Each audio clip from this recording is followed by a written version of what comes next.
ঘষা মাজা যতই করো আসলে তুমি কাইল্লা, কোনো লাভ নাই রে সাবান সোডা ডইলা।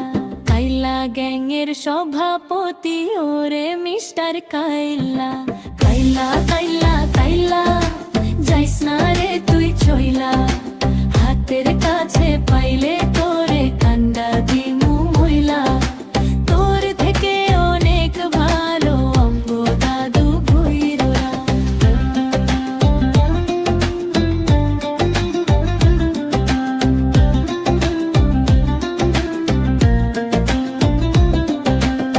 ফেসবুকেতে ছবি ছাড়ে, এডিট